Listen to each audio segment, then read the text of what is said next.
stayed hard when you got so. Hey, awesome. Isn't this great? Spark is clearly caught fire. This is fantastic to be here. Thanks for having me. You guys have been hearing data, data, data, and I'm really not going to talk very much about that. I'm going to try to frame some big picture ideas about how to think about the Internet of Things that will have implications in the future for data. You know, we have our own conference next week called O'Reilly Solid about the Internet of Things. We used to call it Hardware, Software Everywhere was the subtitle. Could be Hardware, Software, Data Everywhere. Super important to understand where things are going because, as you know, you have to shoot ahead of the curve. So I like to start my talks with a kind of a quote. I'm a little bit like an old-time preacher, and you start with a reading from Scripture. Well, my Scripture today is this fabulous tweet from a couple of years ago from Aaron Levy, and I've updated his $3.5 billion to 40. But he said, Uber is a $40 billion lesson in building for how the world should work instead of optimizing for how the world does work. And that's really what I want to talk about. How do we think about the implications of this amazing technology that we're all bringing to bear today? So here's the first version. You guys have probably seen this. Hey, we can have the connected taxi cab, right? And wait, we can actually, people can swipe their credit cards in the back of the cab. Oh, by the way, we can have advertisements. They left the taxi industry pretty much as it was before. There was nothing transformative there. Now, we had a much better vision with Zipcar. When Robin Chase started this in 1999, this was way, way, way, way, way ahead of the curve. And she wasn't tackling taxis, she was tackling rental cars. But you kind of saw the potential there of the connected device. But you can also see how the world has moved on, because that vision of Zipcar, which was totally right, customer self-service, no more standing in line at the rental car agency. You can get it for, reduce the cost of the transaction to the point where you could rent for an hour instead of for a day. You basically have the payment set up in advance, so it really becomes fairly zipless. You have this connected device, and you also have this message that you want to trust customers, because they would ask the customer to refill the gas tank and clean the car. So they really took a lot of friction out of the system. But they still had this notion, which obviously really held them back, of fixed parking locations where you had to return the car to the same location. Newer services like Car2Go fix that because, of course, now we can track in real time where the cars are. So with a service like Car2Go, you get a display of where the nearest car is to you. It's parked somewhere on the street. You drop it off somewhere at random on the street near your destination, and again, it's tracked in real time. So we see the advance towards ubiquity, the sensors making more and more possible. But of course, with services like Uber and Lyft, we really have a truly transformed marketplace for on-demand transportation, where we're tracking all the vehicles in real time, all the passengers in real time, and doing a lot more with data to make the service that works the way, as Aaron said, the way the world ought to work. So what did they do differently, in this terms of building the way the world should work? This is rethinking the entire workflow and user experience. That first image I showed you of the connected taxi cab didn't change anything, but here we actually thought through, or, the creators of these services thought through, what can we do now that actually fully captures the possibilities of the future? Now, I'm sure that we will look back on these services too and say, oh, they're very primitive, and how much further can we go? But the notion here is that you start thinking about fresh. What would I do if I were inventing this service today with the capabilities we have today? And I believe that the capabilities of our devices, and again, you have to think about the smartphone as an Internet of Things device. Don't think that you become an Internet of Things player by coming out with a new device like Nest with the connected thermostat or Apple with the Apple Watch. Everybody, in your market is carrying around a connected device full of sensors with full data feeds. And so you can build new services if you think about building systems of interaction in the real world. That's a phrase I think IBM used originally, systems of interaction. And so I think people need to meditate on Uber and Lyft in today's generation in the same way 15 years ago we were all meditating on what did we learn from Google. So all these data-driven services that we learned to build on the web are now coming to the physical world, right? And by the way, I was very happy to see an ad posting from Uber that calls out specifically that they would like to see people having experience with Spark. Just it's a nice thing to be able to throw in here. But I want to talk for a little bit on the same theme of doing it the old way and doing it the new way that really thinks through by talking about the approach to data and workers. There was an article I read recently in Harper's called The Spy Who Fired Me. And it's about workplace monitoring. And it's about micro shift work. There's people, they figured out, companies, they go, wow, we are real time, we are so cool, we have data now. And guess what? We used to think we needed you for an 8-hour shift, but now we know that we need you for a couple of 3-hour shifts. And we are so real time that we're going to tell you tonight whether we need you tomorrow or not. And not only that, we realize you're now part-time and we don't have to pay you benefits. Pretty cool. Great use of data. Not. And by contrast, for all the things that are not perfect about that Uber job, if you go talk to an Uber or Lyft driver, they love the fact that they have agency, they have choice. You say, what do you like about the job? And they say, I get to figure out when I want to work, how long I want to work, I take time off. There's all these different user stories that are all about that independence of choice.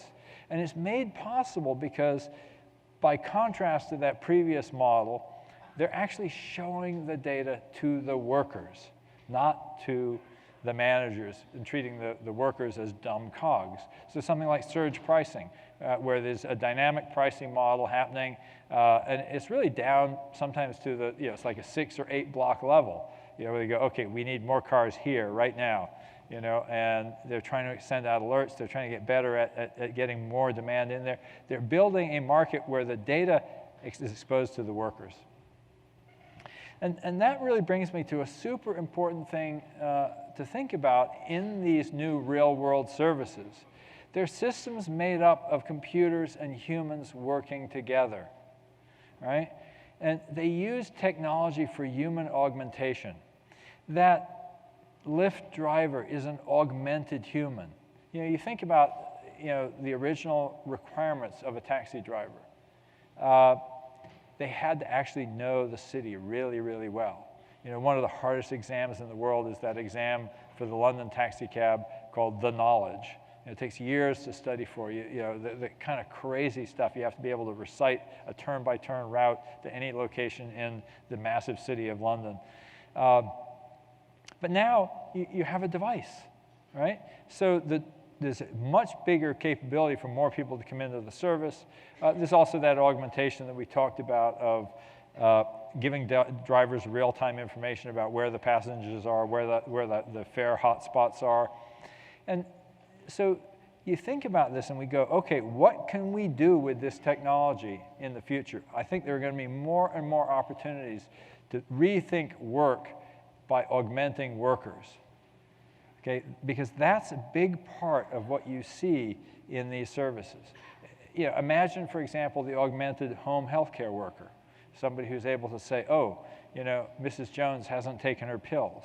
And there are new reimbursement models in healthcare that actually allow you to start thinking about, oh, we actually can make money by taking on the sickest patients and keeping them from going to the emergency room. So again, this sort of on-demand technology, they're solving a hard human problem, right? But there's also the other side of this. We use humans for technology augmentation. This is a huge part of how we need to think about the web. The very history of all the technologies we use is that they are not autonomous data systems. They're not autonomous AI. Google's original insight was that you could use human signal, i.e. the things that people link to improve search results. And I think the last 20 years have been, how do we use humans more effectively in these online systems? All of the web systems that we build are not just technology. They are services, services that humans are working on continuously, whether it's DevOps inside or whether it's people rewriting the algorithms or changing them in response to new changes in external conditions. There's a dynamism here in which humans are augmenting the technology. And you all see this very much in services like Waze, where we're feeding in data via sensors directly in to the system, so you have smart real-time traffic. This is the new model for data. But you also see it coming back to Lyft and Uber. The UI of these two apps, is shown in these faces, right? Because in the end, the character of those apps, as distinct as the character of the iPhone versus Android, is actually embodied in the drivers themselves, in the personality that the company asks those drivers to project. The humans are part of the system. So there's a really, really interesting way we have to rethink the systems that we build, to stop thinking of them solely as systems of technology and to think of them as a new kind of partnership between humans and machines. That's why I sometimes call it the Internet of Things and humans. So these applications are human-machine symbiosis. So people and new kinds of smart machines. It's the ability to rethink an industry. We're not just building software, we're building business processes and workflows in the real world. This was actually, I love it. Years ago, I found this fabulous paper by J.C.R. Licklider, who was the DARPA program manager who originally funded the internet, or TCP/IP. It's called Man-Computer Symbiosis, and I've updated it to Human-Computer Symbiosis. But he said the hope is that in not too many years, human brains and computing machines will be coupled together very tightly, and the resulting partnership will think as no human brain has ever thought and process data in a way not approached by the information handling machines we know today. Now you think about that and you go, wow, what does that mean? It means things like IBM Watson. IBM has this fancy word, cognitive computing, but in the end, as they say, it's a new partnership between people and computers. It's the UI. The UI is a doctor in consultation with Watson. It's also all the people who wrote the scientific papers that Watson reads that the doctor could not get around to. Watson can read thousands of papers in fractions of a second and say, hey, doctor, have you thought about this? Note this, it's a human-computer symbiosis. Siri, same thing. The data that Siri is using is created by us. Same thing with Google Now. That dynamic traffic data is feeding right into the service. That's us as part of the inputs, and us, of course, as part of the outputs. We train a service like Google Now by our responses to it. And there's a really interesting lesson from chess. As you guys know, the smartest chess computer beat the greatest human grandmaster, Garry Kasparov, the Deep Blue Kasparov match. Since then, Kasparov has gone on to play with machines. There's a new style of chess called freestyle chess, in which you can put together any kind of team you like. It's done generally anonymously over the internet. And there's a piece on the Palantir blog a few years back talking about there was a game back in 2005 in which it was actually two kids who weren't that experienced in chess, with 3 computers, and they actually beat a grandmaster who had his own computer. And the point that they checked in with Kasparov, because this was such an astounding level of play, they thought, oh, it must be another grandmaster, it must be Kasparov himself. And Kasparov said, no, it wasn't me. And he said, but here's this lesson. A weak human plus a machine plus a better process is superior to a strong competitor alone. And even more remarkably, it's superior to a strong human plus a machine and an inferior process. And they went on in this Palantir blog to say reducing the friction of interface is the critical concept. And so this notion of how do we actually think through with the services, with the data, with the technology we have, how do we reduce the friction in the interface? How do we make humans smarter faster? So we are redesigning how people and computers work together. And a big part of that is measuring and responding. Chris Sacca, who's one of the early investors in Uber, was originally a special projects guy at Google, and he wrote, what I learned from Google is to only invest in things that close the loop. And that sense of measuring, taking the data in, responding increasingly in real time is the central driver, I think, of the next generation of computer applications. And that will actually be the thing that reduces the friction between humans and computers. It's also what I would call software above the level of a single device. I got this phrase from a guy named Dave Stutz when he left Microsoft in 2003. He had been Microsoft's chief open source evangelist, and he wrote this parting memo, which is still really worth reading, and it ends with this line: there's a new frontier where software collectives are being built with ad hoc protocols and with clustered devices. Robotics and automation of all sorts is exposing a demand for sophisticated new ways of thinking. Useful software written above the level of a single device will command high margins for a long time to come. I remember back around that time, I remember asking people, I would say, I'd go to an audience and I would say, how many of you in the audience use Linux? And, some number of people would put their hands up, and I would say, well, how many of you use Google? And everybody's hand would go up, and I go, you're all using Linux. You just don't know it. You're still stuck in this world where the devices in front of you are all you think about. And we've really gone well beyond that. We're building these massive systems, an application like Uber, 2 smartphones, a big data backend, all kinds of other tracking devices. Actually, many of the Uber drivers have multiple devices. And we're building a system of interaction that involves multiple devices interacting, producing data, and not only that, it's data above the level of a single device. Take apart a service like Uber, and you realize real-time location tracking, dispatch, trip tracking, names and faces, payment, dynamic pricing, reputation on both passenger and driver. And these data services aren't run by Uber. Here are just a few of the things that go into that Uber app. And I think going forward, I think one of the really big frontiers is going to be machine learning as a service. If you look at the power of Watson, of Google Now, of Siri, there's a real engine there in Microsoft's Cortana. But Microsoft is the only one that is actually starting to open that up to developers. Their Project Oxford has face APIs, speech APIs, computer vision APIs, language understanding, intelligent services. This is, I think, the wave of the future, and I think is something that's going to impact all of you very, very deeply.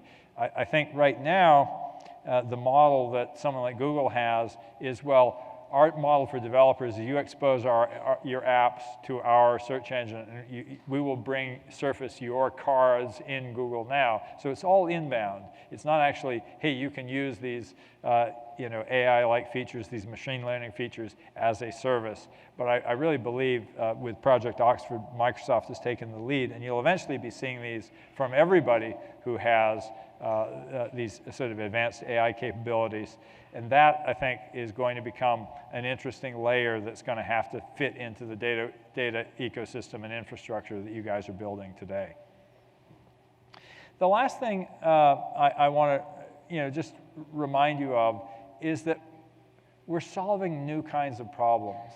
A lot of people have taken the wrong message from Uber. I was at Y Combinator recently, and somebody was talking about, oh, what a drag it is to have to take your clothes to the dry cleaner, and guess what? We have dry cleaning on demand. That doesn't actually match the Uber, Lyft, Airbnb model. They were actually solving a fairly hard problem. You could not get a taxi cab in a lot of neighborhoods. You could never rely on getting a taxi cab at a particular time. There's a really hard problem. And because they solved a hard problem, they vastly expanded demand. the sort of a niche service like, oh, you're lazy and you don't want to take your clothes to the dry cleaner is not the same kind of problem as you can't get a cab at 1 in the morning, but you can get an Uber. Actually, I read recently, that was the origin of surge pricing. It was actually to get cabs at 1 in the morning. And then, of course, they expanded it from there. So think hard about whether you're solving real problems. We, as a society, are facing enormous problems in our future. And so I just like to encourage everybody in technology to take the powers you have and don't apply them to trivia. I like to say, work on stuff that matters. Thank you very much.